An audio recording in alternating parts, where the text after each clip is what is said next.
السلام عليكم ورحمة الله تعالى وبركاته. أعوذ بالله من الشيطان الرجيم.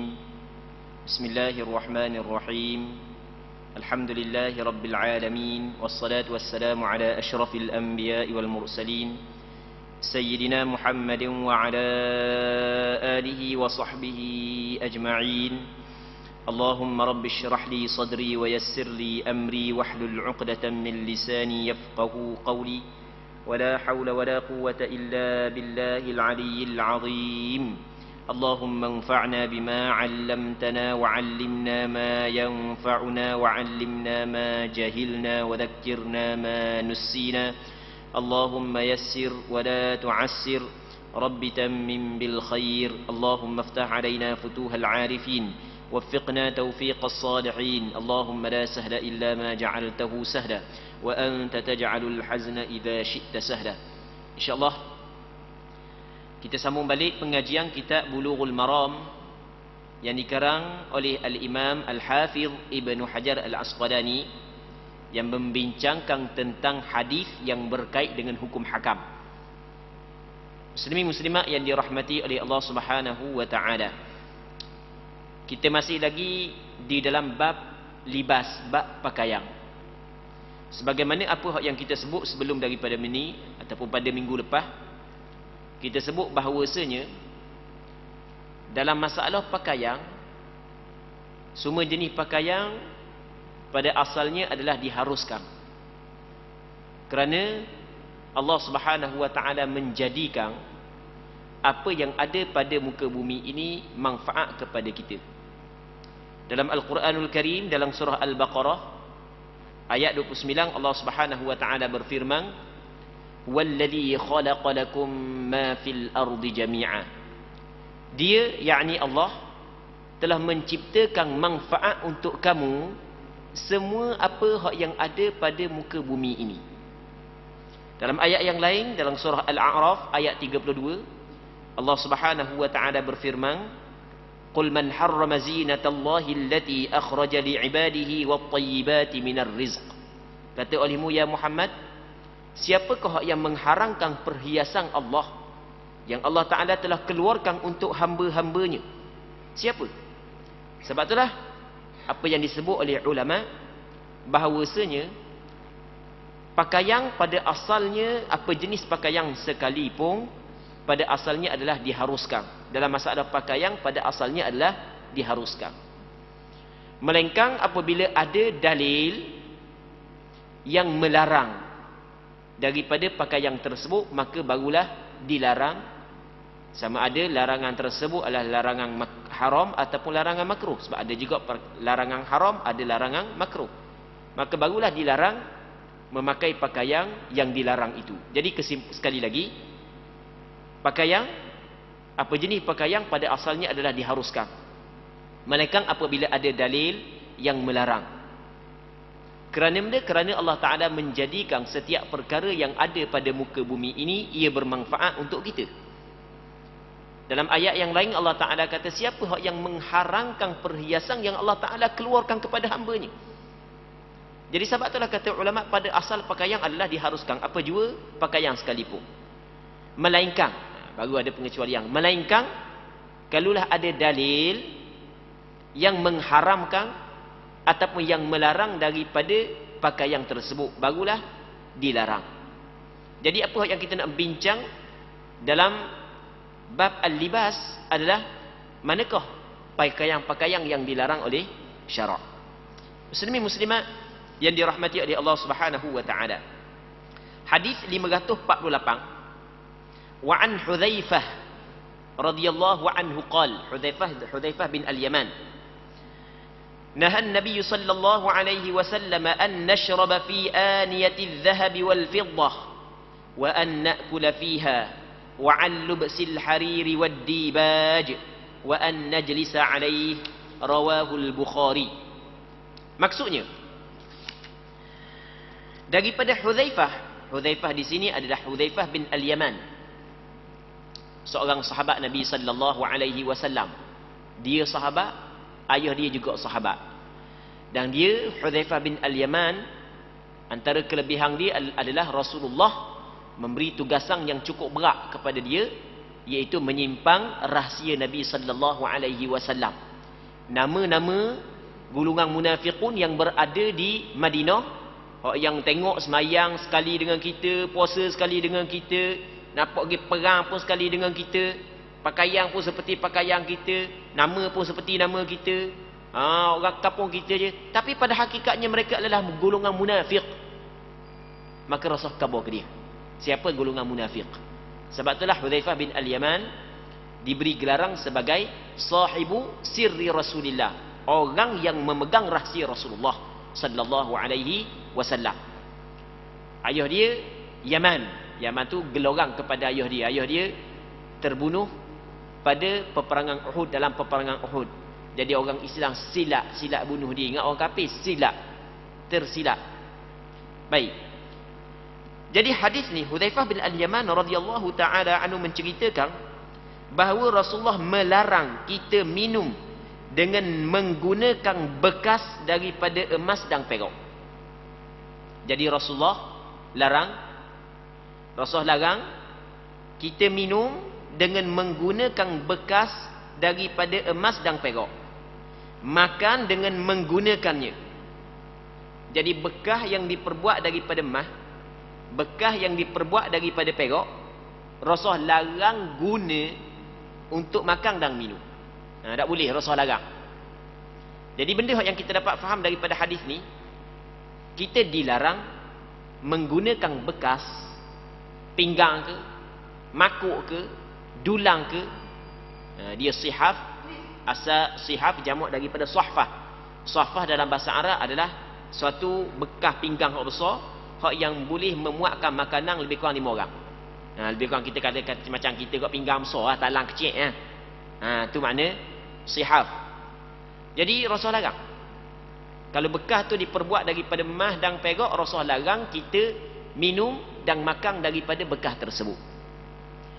Larangan di sini larangan di sini menurut pandangan majoriti ulama, bukan hampir berlaku kesepakatan. Larangan di sini adalah larangan haram. Maka sebab itulah sepakat ulama, hampir sepakatlah, walaupun ada lah pandangan yang mengatakan makruh tahrim, makruh tanzih ada. Baik. Jadi pandangan yang disepakati oleh 4 mazhab, pandangan yang disepakati oleh 4 mazhab, bahawasanya hukum makan menggunakan bekas yang diperbuat daripada emas dan perak adalah diharamkan, baik untuk lelaki maupun untuk perempuan. Ini bukan untuk orang lelaki saja, orang lelaki orang perempuan sama dengan kesepakatan ulama. Jadi kalau gelah, cawang, makuk yang diperbuat daripada emas dan perak, tidak boleh kita guna untuk makan dan minum dengan menggunakan bekas tersebut. Hukum dia dilarang dengan kesepakatan 4 mazhab, sama ada untuk lelaki dan untuk perempuan. Dia berbeza dengan perhiasan orang perempuan, itu lain. Perhiasan lain, ni bekas lain. Bekas ni lelaki ke perempuan sama. Okey. Muslimin muslimat yang dirahmati oleh Allah Subhanahu wa taala. Cuma dia ada sebenarnya ada perbincangan panjang, ada perbincangan panjang. Cuma nak sebut secara ringkas je. Nak sebut secara ringkas sahaja. Okey, jadi secara ringkasnya, kita menggunakan bekas yang diperbuat daripada emas dan perak untuk makan dan minum adalah diharamkan. Penggunaan selain daripada makan dan minum, cebok air je sebagai contoh. Ambil air, guna bekas tersebut untuk berwudu, untuk mandi wajib. Banyak sangat emas, tak tahu nak tak mana, kaya terlajuk dia. Jadi bekas rumah dia tu emas saja. Apakah hukum? Hukum dia sama. Kata ulama, makan minum pun tak boleh dah, sedangkan makan minum ni benda hak yang dikirakan benda hak yang penting lah, rukun kehidupan kita lah. Makan minum ni rukun kehidupan kita. Kalau tak makan tak minum, nak hidup mana kita? Kehidupan kita bergantung kepada makan dan minum. Yelah, Allah Ta'ala yang memberi kehidupan ni, kita cakap di atas jalan adab. Jangan buat silap faham pula. Bukan kita bertuhankan kepada makanan dan minuman. Bukan. Tu orang belajar usuluddin faham lah. Ni kita cakap di atas jalan adab. Baik.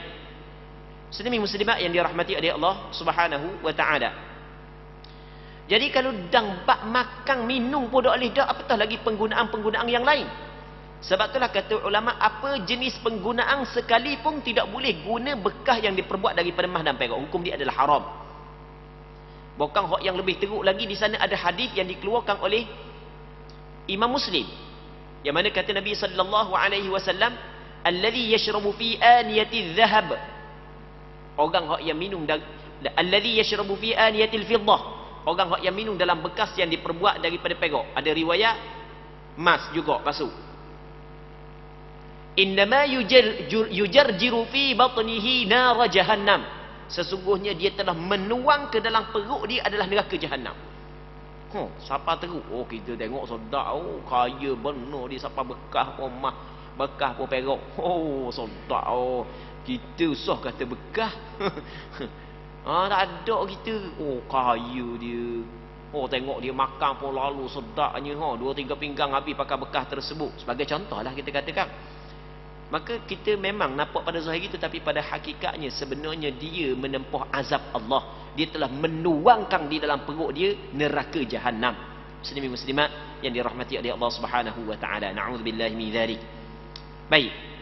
Jadi ambil ulang sekali lagi, dalam hadis ini sebut makan dan minum. Maka kata ulama, semua bentuk penggunaan tidak dibolehkan daripada bekas yang diperbuat daripada emas dan perak. Berwudu, mandi wajib, apa juga penggunaan, tak boleh. So kata makan, so kata minum. Cuma makan dan minum ni benda yang kebiasaan orang guna bekas tu. Selain daripada makan minum pun hukum dia sama juga. Melainkan dia ada juga pengecualian. Melainkan kita terpaksa. Lagu mana terpaksa? Kita dahaga sangat tak ada air nak minum. Ada air dalam laga tau. Ada air dalam laga, nak ambil mana? Kena cari timba. Tak ada timba lain, timba emas je ada. Terpaksa tak ada masalah. Keadaan terpaksa, benda yang diharamkan ketika darurah, pada asalnya benda tu diharamkan ketika darurah dia bertukar menjadi harus. Ad-daruratu tubihul mahdhurat, kata ulama. Darurah dia mengharuskan perkara yang dilarang. Jadi kalau terpaksa, tu tak ada masalah lah. Terpaksa. Dah kita dahaga sangat, air penting, kalau tak minum boleh bawa kepada mati ataupun teruk lah, maksudnya mudarat kepada diri kita dah. Maka ketika tu boleh guna bekas tersebut untuk ambil air. Muslimin muslimat yang dirahmati oleh Allah Subhanahu wa taala. Di zaman kita, hak yang lebih teruk lagi di zaman kita, bukan setakat guna emas, bukan setakat guna bekas emas. Sekarang ni ada pula makan emas terus. Biasa dengar tak makan emas? Tak biasa dengar, mungkin kali pertama dengar ni. Amba orang ada sahabat amba tanya baru ni. Dia minta pandangan amba. Dia ustaz juga, sahabat amba ustaz juga, dia ada pandangan dia, lepas tu dia minta juga pandangan amba macam mana. Orang tanya dia. Amba pun kejut juga. Ada. Dia makan emas terus lah ni. Aiskrim dia pun letak emas. Kadang dia tak abuk dia tak. Tapi dia buat lagu mana, proses lagu mana pun siapa boleh makan. Siapa boleh makan tak tahu proses lagu mana. Di negara-negara barat ada lah ni. Balik buka. Amba pun tengah check juga, tengok tengah Google. Oh, ada sungguh tapi barang bukan murah bukan RM2.5 Aiskrim tu bukan RM2.5 lah. Makanan-makanan kuih-kuih letak emas tu tak tahu. Dia balut dengan emas. Donat dia balut dengan emas tau. Allah kata hebat sangat. Okey, sekarang ni apakah hukum makan? Hak yang kita bincang tadi, kita makan nasi guna bekas emas, bekas perak. Okey, hak tu jelas hukum dia haram. Ada sebut dalam hadis. Mana-mana hak yang kata halal, hak tu mengarut belaka. Sebab jelas disebut dalam hadis. Bukan benda ni adalah benda hak yang disepakati oleh ulama. Cuma hak yang kita nak bincang bukan guna bekas makan tu, makan emas tu. Kaki balik suruh cucu buka, kalau misalnya nak pandai buka pun Google suruh cucu tunjuk ke toki sekali nak tengok donat hak yang letak emas sungguh, bukan emas kek-kek, emas sungguh. Cuma dia buat sekebuk dia warna, apa pun tak erti juga. Baik, apakah hukum makan perkara tersebut? Kalau kita tengok pandangan dia, sebenarnya benda yang baru ni pastinya ada beberapa pandangan. Ada pandangan yang mengatakan boleh, ada pandangan yang mengatakan tidak boleh, benda yang baru. Tapi kita nak kata boleh ataupun tidak, kita kena letak di atas ukuran syarak. Maksudnya, manakah dalil kita, manakah sandaran kita daripada Al-Quran, daripada hadis, menurut kefahaman ulama-ulama mu'tabar. Apa pandangan hamba? Hukum dia adalah diharamkan. Makan aiskrim yang diletakkan mah sungguh, letak mah sungguh, hukum dia adalah tidak dibolehkan, hukum dia adalah diharamkan. Sama juga donat yang letak mah sungguh, bukan sia dua, harga memang mahal dah, hukum dia adalah diharamkan. Alasan diharamkan kerana ia termasuk dalam idha'atul mal, ia termasuk dalam membazir, benda mengsia-siakan harta, benda yang bukan makanan dibuat makanan, sedangkan benda itu benda yang berharga, idha'atul mal. Di sana ada hadis yang dikeluarkan oleh Imam Muslim. Nabi sallallahu alaihi wasallam bersabda, "Wa yaskhatu lakum qila wa qal wa idha'atul mal wa kathratas su'al." Yang mana Allah Subhanahu wa taala murka kepada kamu. Allah Taala murka kepada kamu, qila wa qal, gitu gini, kata gitu, kata gini, kata gitu, banyak sangat. Desuh ni macam-macam bunyi, banyak sangat cakap, duk sibuk cerita. Baik, Allah Ta'ala murka. Begitu juga antara benda yang Allah Ta'ala murka adalah idha'atul mal, mengsia-siakan harta. Okey, termasuk dalam mengsia-siakan harta. Okey, itu yang pertama. Yang keduanya, kalau kita tengok apa yang disebut oleh fuqaha, ulama-ulama fiqh, pengharaman penggunaan emas dan perak adalah kerana jiring emas dan perak itu sendiri. Itu yang pertama. Ni dipanggil illah, apa yang disebut oleh ulama fiqh, pengharaman emas perak kerana jiring emas tu, zat emas tu. Sebab itulah kalau dicampur emas dengan suatu bahan logam yang lain dan jiring emas tak ada dah, hilang dah dalam bahan logam yang lain, maka itu boleh dipakai untuk lelaki sebagai contoh. Okey, boleh faham kan? Jiring emas itu sendiri hukum dia adalah diharamkan. Jadi kalau diletak di atas makanan saat itu jiring emas, maka jelas illah pengharaman ada di situ. Okey, itu yang pertama. Yang keduanya, apa yang disebut oleh ulama, illah pengharaman adalah khuyala, kerana sombong. Memang pastinya makan lagu tu memang ada khuyala. Okey, dua.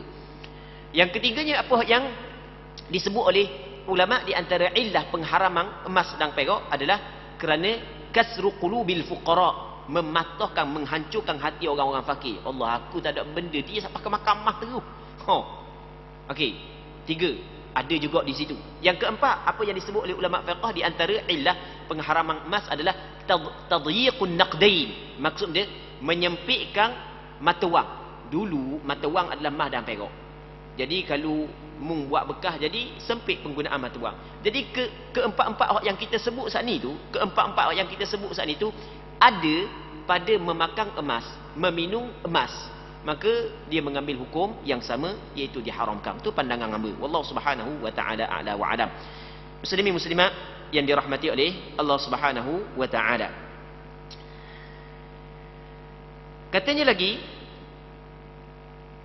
makan dengan menggunakan kain sutera, baik yang tipis maupun yang tebal. Apa jenis sutera asli lah, sutera tuling lah, bukan sutera tiruang. Kalau sutera tiruang ni maksudnya nama sutera, tapi dia bukan buat daripada ulat sutera. Itu lain hukum. Hak ni memang sutera tuling, dia buat daripada ulat sutera kain tersebut. Hukum dia adalah haram. Haram untuk siapa? Untuk orang lelaki saja, tidak untuk orang puan. Sebab apa pula? Kerana di sana ada hadis yang lain, dalil yang lain yang Rasul khabar secara jelas. Antaranya hadis yang dikeluarkan oleh Imam An-Nasa'i, yang mana kata Nabi sallallahu alaihi wasallam, "Uhilla adh-dhahab wal hariru li inasin min ummati wa hurrima ala dhukuriha." Dihalalkan emas dan sutera bagi perempuan dari kalangan umatku dan diharamkan di atas orang lelaki. Kalau berkait dengan perhiasan, emas yang berkait dengan perhiasan juga diharamkan kepada lelaki, tapi tidak untuk perempuan. Tapi bekah, kita kabul tadi, lelaki pun sama. Tapi kalau berkait dengan perhiasan, maka diharamkan untuk lelaki saja, tidak untuk perempuan. Sama juga sutera diharamkan untuk lelaki saja, tidak untuk perempuan. Jadi sepakat ulama mengatakan haram orang lelaki pakai sutera, tak boleh. Tapi sutera tuling lah. Sutera tuling, sutera ori lah, bukan sutera tiruan. Muslimin muslimat yang dirahmati oleh Allah Subhanahu wa taala. Jadi mungkin ada sebahagian daripada kita pernah pakai sebelum ni. Sebelum ni kad peceng baru bagi dengar kad peceng. Setengah-setengah kan. Kad peceng baru bagi dengar dulu. Tak tahu benda hukum. Asal benda hak orang buat tak kira lah pakat buat belaka. Lah ni baru tahu, aku pakai lama mana dah sutera sebelum daripada ni. Sebagai contoh kan. Baik, maka caranya adalah bertaubat kepada Allah, beristighfar kepada Allah. Jadi Allah Ta'ala telah membuka ruang kepada kita, membuka peluang kepada kita. Kita tahu hukum sebelum daripada kita meninggal dunia, itu sebenarnya adalah anugerah dan nikmat yang besar yang Allah Ta'ala kurniakan kepada kita untuk supaya kita bertaubat di atas kesalahan-kesalahan yang pernah kita lakukan sebelum daripada ni. Jadi bertaubat kepada Allah Subhanahu wa taala. Muslimin muslimat yang dirahmati oleh Allah Subhanahu wa taala. Dan katanya serta menjadikannya sebagai alas duduk. Nak buat alas duduk pun tak boleh. Alas duduk. Jadi orang lelaki dia jadikan kain sutera dia sebagai alas duduk, sebagai tilam, sebagai kapet, sebagai contoh. Tak boleh berlaku. Usah kata pakar. Jadikan alas duduk pun tidak dibolehkan untuk orang lelaki. Manakala orang puang itu tidak menjadi masalah. Walau bagaimanapun alas duduk untuk perempuan masih lagi ada perbincangan di kalangan ulama di sana. Ada sebahagian daripada ulama tidak membenarkan kerana alas duduk ia tidak termasuk dalam perhiasan bagi perempuan. Ada perbincangan di kalangan ulama. Dia perhiasan ni hak yang berada di tubuh. Okey.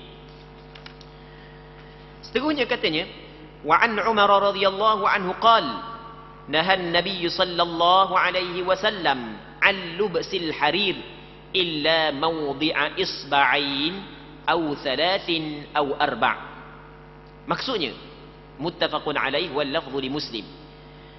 Maksudnya daripada Sayyidina Umar bin Al-Khattab radhiyallahu taala anhu. Katanya Nabi sallallahu alaihi wasallam melarang mengenakan kain sutera kecuali hanya selebar 2, 3 atau 4 jari. Hadis ini dikeluarkan oleh Imam Bukhari dan Muslim. Namun teks hadis ini adalah riwayat Imam Muslim. Okey, tadi Rasul larang menggunakan sutera. Dalam hadis ni kata Sayyidina Umar, Rasul larang menggunakan sutera. Okey, sama. Melainkan kalau sekadar sebesar 2 jari ataupun 3 jari. Kadang-kadang baju tu baju kain biasa, bukan kain sutera, kain kapas, kain cotton je sebagai contoh. Tapi dia ada benda, kita kata dia buat leh. Leh tu dengan kain sutera. Okey, hak tu dibolehkan. Sebab dalam hadis ni kata Sayyidina Umar, Rasulullah memberi izin melainkan kalau sekadar 2 jari ataupun 3 jari. 2 jari, 3 jari. Betul lah, besar leh dah tu lah.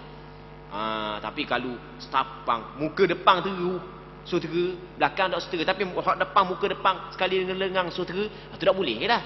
Kalau hanya sekadar leh, palih kan, kadang-kadang corok-corok, kadang-kadang leh sini, macam-macam kan, kadang-kadang leh sini, macam kita ni kan, sutera. Okey, boleh, tak ada masalah. Sebab sekadar 2 jari ataupun 3 jari, hak tu dimaafkan. Muslimin muslimat yang dirahmati oleh Allah Subhanahu wa taala.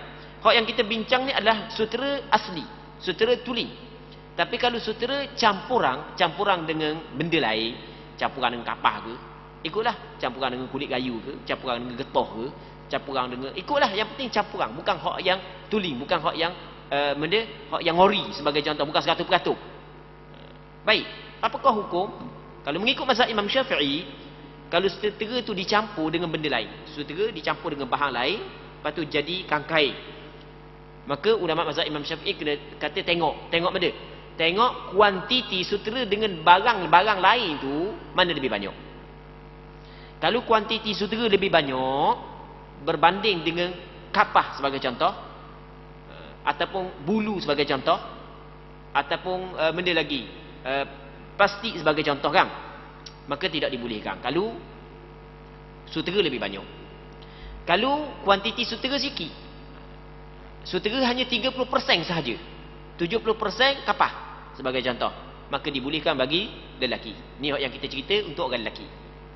Kalau sama banyak ada perbezaan pandangan di kalangan ulama. Mazhab Imam Syafi'i kata tak ada masalah. Kalau 50 tak ada masalah. Sebab apabila campuran dengan bahan lain orang nak panggil kain sutera.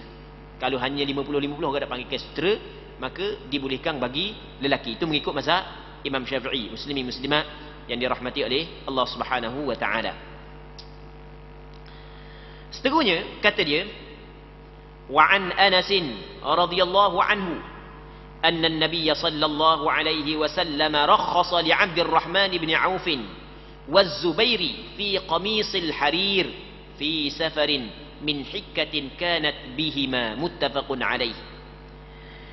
Daripada Sayyidina Anas bin Malik, katanya Nabi sallallahu alaihi wasallam pernah memberi rukhsah, memberi kelonggaran, membenarkan Abdul Rahman bin Auf, seorang sahabat Rasulullah, dan Zubair bin Awam, seorang sahabat Rasulullah, mengenakan baju qamis, baju yang pakai bahagian dalam. Baik. Kan kita ada baju luar, baju dalam. Qamis baju yang kita pakai, baju dalam yang kena kulit kita. Sutera sewaktu dalam perjalanan, dalam permusafiran. Jadi satu ketika dalam musafir, Rasulullah memberi rukhsah, memberi kelonggaran kepada Abdul Rahman bin Auf dan Zubair bin Awam memakai baju yang diperbuat daripada sutera. Rasul bagi izin kepada dia. Hak tadi Rasul larang. Hak ni Rasul bagi izin kepada dia. Sebab dia ada sebab, bukan saja-saja kerana keduanya menderita penyakit gatal. Jadi dia ada gatal. Jadi apabila gatal, kalau pakai kain lain tak boleh. Ada orang jadi tak boleh pakai kain ikut dang. Jadi alohang. Jadi alohang tak boleh pakai kain ikut dang. Kalau pakai kain ikut dang kok, Allah habis. Badang habis, betik habis, gatal habis tubuh badan dia. Kain sutera tak apa lah. Nak kain mahal lalu. Kain mahal. Mujur kalau kena kau lelaki, kena ke bini, selok tu lelaki, kain sutera sokmo. Bini tak boleh pakai kain lain, kena pakai kain sutera sokmo. Harus orang puan pakai. Tapi kain lain tak boleh, kain sutera lah ke. Botok kepala tu lelaki duk rasanya. Barang mahal kan? Baik. Muslimin muslimat yang dirahmati oleh Allah Subhanahu wa taala. Jadi berpandukan kepada hadis ini, kata ulama, kalau sekiranya ada keperluan, ada hajat. Contoh, tak boleh pakai kain lain sebab gatal, kurat sebagai contoh. Ataupun kain lain tak boleh, musim sejuk ni Allah Rabbi kena pakai juga. Musim panas ni kena pakai juga sebagai contoh.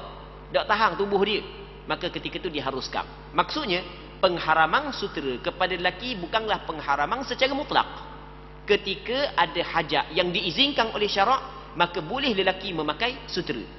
Berpandukan kepada hadis yang diriwayat daripada Sayyidina Anas bin Malik yang dikeluarkan oleh Imam Bukhari dan Muslim, Rasulullah pernah memberi kelonggaran kepada Abdul Rahman bin Auf dan Zubair bin Awam radhiyallahu anhuma memakai sutera dalam satu permusafiran kerana keduanya mengalami penyakit gatal.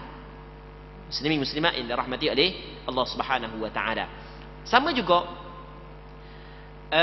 nanti kita akan bincang berkenaan dengan masalah penggunaan emas kepada lelaki adalah diharamkan, iaitu perhiasan, contoh gelang, cincin, kalau diperbuat daripada emas, hukum dia adalah haram kepada lelaki.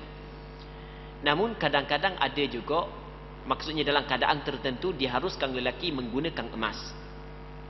Di keadaan tertentu, terpaksa ataupun diperlukan. Ada seorang sahabat Rasulullah, nama dia Arfajah bin As'ad.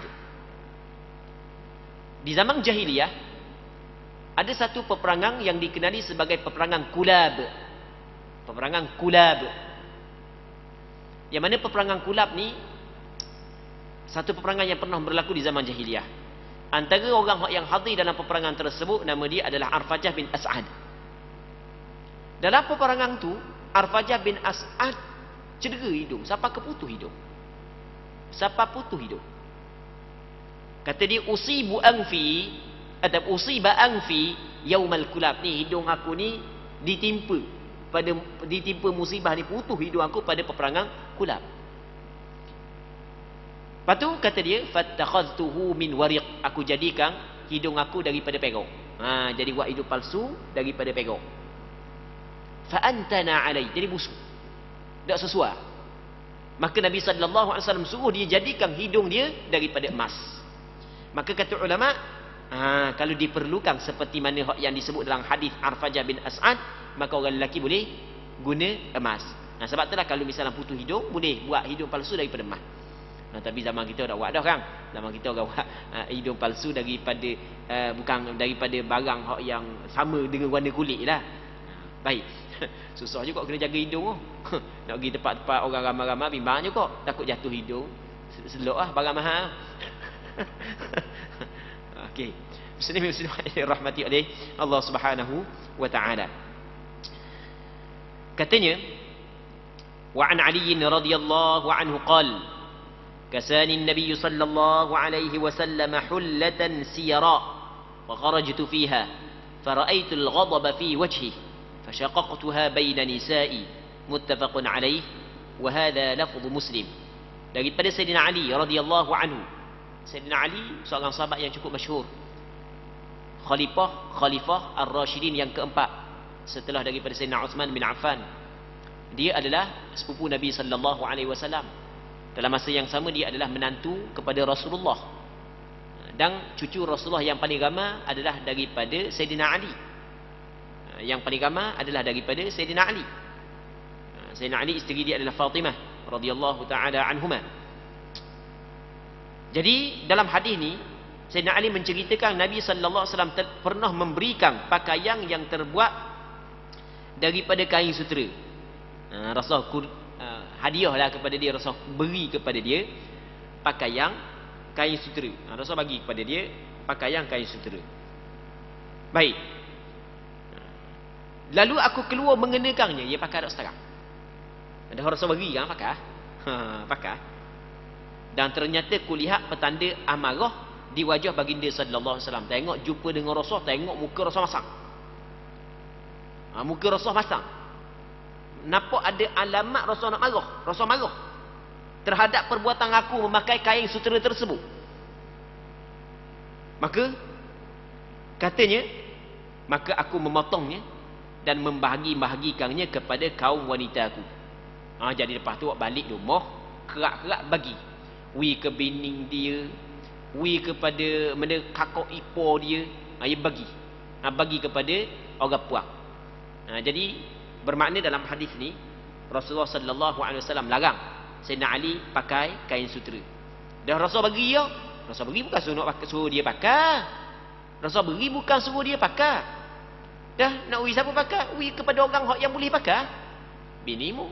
Ikutlah siapa pun, yang penting orang yang boleh pakai. Baik. Seterusnya.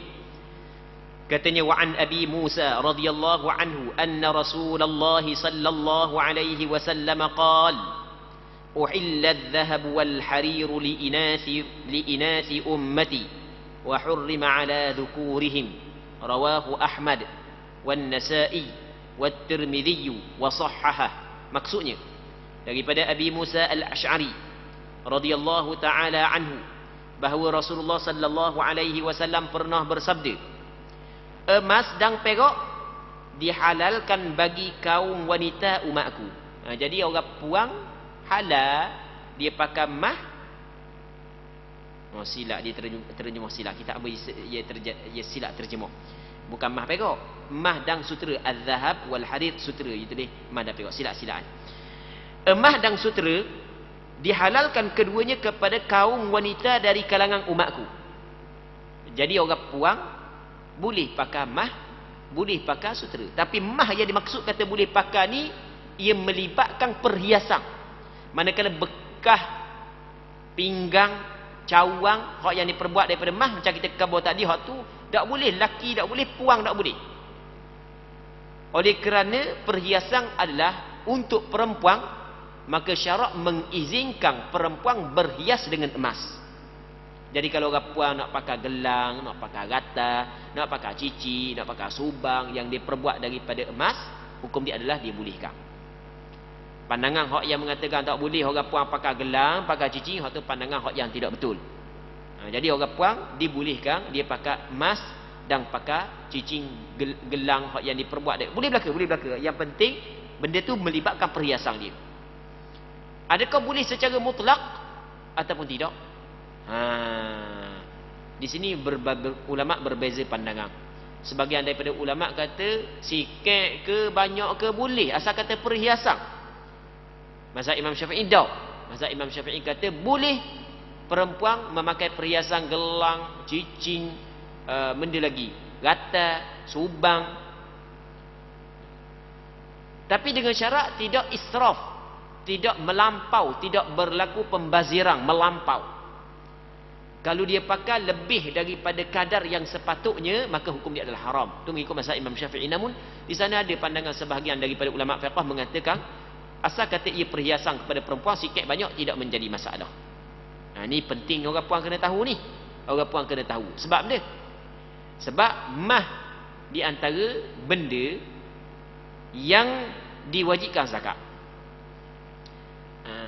Mah di antara benda yang diwajibkan zakat. Dalam mazhab Imam Syafi'i, emas yang menjadi pakaian kepada perempuan, tapi pakaian yang harus. Dalam kitab fiqh dia kata, pakaian yang harus maka tidak diwajibkan zakat. Dia kalau emas tu menjadi pakaian kepada perempuan, perhiasan perempuan, rata dia, gelang dia, adakah wajib zakat ataupun tidak? Ulama berbeza pandangan. Ada pandangan yang mengatakan wajib zakat setiap tahun. Ada pandangan yang mengatakan tidak wajib zakat.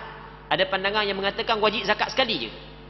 Tu pandangan, beberapa pandangan yang berkait dengan perhiasan perempuan. Pandangan mu'tamad yang dipegang dalam mazhab Imam Syafi'i adalah tidak wajib zakat. Dah kalau orang pun nak bayar zakat boleh ke tak? Tak ada masalah, boleh, tak ada masalah. Comel baru. Cuma pandangan mu'tamad mazhab Imam Syafi'i tidak wajib zakat, tapi dengan syarat perhiasan yang harus. Maksudnya perempuan saat itu tidak pakai melebihi daripada kadar yang ditetapkan oleh syarak. Kalau dia pakai lebih daripada kadar yang ditetapkan oleh syarak, maka tidak dibolehkan. Maksudnya hak yang lebih saat itu apabila cukup nisab, cukup haul, tetap wajib kena zakat walaupun perhiasan dia. Okey. Itu nanti kita akan bincang dalam bab zakat akan datang, muslimin muslimat yang dirahmati oleh Allah Subhanahu wa taala. Jadi dalam hadis ni kata Rasulullah, emas dan sutera dihalalkan kepada kaum wanita daripada umatku. Dia halal ni bukan wajib. Ya halal lain, wajib lain. Lama kau orang puan ni ambil hadis ni ngatur kata lelaki, ni Rasul kata halal. Mesti kena beli emas. Ada halal lain, wajib lain. Bukan wajib, halal. Tapi kalau sekiranya tok lelaki tak mampu, janganlah siapa ngatur nak beli tiap-tiap bulan. Kalau tok lelaki tak mampu, tok lelaki mampu gilah. Kalau tok lelaki mampu, takut tok lelaki tak mampu, siapa ke mampu tok lelaki sudahlah nak beli semua ke bini tu. Jadi halal ni bukan mesti wajib. Kalau tak pakai dosa bukan begitu. Dihalalkan bagi wanita umatku dan diharamkan bagi kaum lelaki. Orang lelaki tak boleh pakai mah. Pakai mah tak boleh. Orang lelaki, hukum orang lelaki pakai mah adalah diharamkan, tidak dibolehkan. Di zaman kita ni ada tak orang lelaki pakai mah? Ada, bukan tak ada. Orang Islam pun, tapi biasanya orang yang tak belajar lah. Tu kena berhati-hati, jangan pakai. Sebab kalau dipakai bermakna dia telah melakukan dosa. Setiap saat mesti dia kena buang perkara tersebut daripada diri dia. Kena buang, tak boleh. Maksudnya jangan pakai, hukum dia adalah haram. Ada orang piti banyak sangatnya pakai gelam mah lah, pakai gatam mah lah. Tak tahu nak tunjuk ke siapa. Nak tunjuk dia buat perkara tersebut untuk menambahkan dosa. Dosa lain banyak dah. Dosa malas semayang pun banyak dah, dosa tu banyak dah. Nya tambah lagi dosa. Baik. Dengan pakaian emas, sedangkan pakaian emas diharamkan kepada lelaki. Muslimin muslimat yang dirahmati oleh Allah Subhanahu wa taala. Antara perkara yang dibincang oleh ulama adalah masalah emas yang dicampur dengan bahan logam yang lain. Kalau kita kok contoh cincin juasa, adakah orang lelaki boleh pakai ataupun tidak? Kan dia campuran di antara emas dengan bahan logam yang lain. Boleh ke tak? Apa yang disebut oleh fuqaha adalah kalau sekiranya cincin suasa saat itu, kalau kita bagi kepada pakar dia, dia boleh pisahkan balik di antara emas dengan bahan logam lain. Maksudnya boleh buang balik, ambil balik jirim emas. Maksudnya kalau dia letak di atas api saat itu, dia boleh pisahkan. Orang pakar ni, orang pandai ni, dia boleh pisahkan balik hak campuran di antara emas dengan bahan logam lain. Okey, dia boleh pisahkan emas suku, bahan logam lain suku. Maka hukum dia adalah haram kerana ada jirim emas di situ. Kalau tak boleh nak buat dah.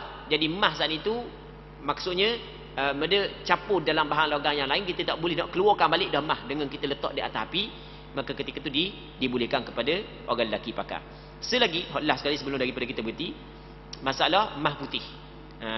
Di zaman kita dipanggil ada emah putih. Orang lelaki boleh pakai ada emah putih. Dia emah putih boleh pakai ada, kita kena tengok jirim emah putih tu. Kalau jirim emah putih sama dengan jirim emah kuning tu, maka hukum dia sama.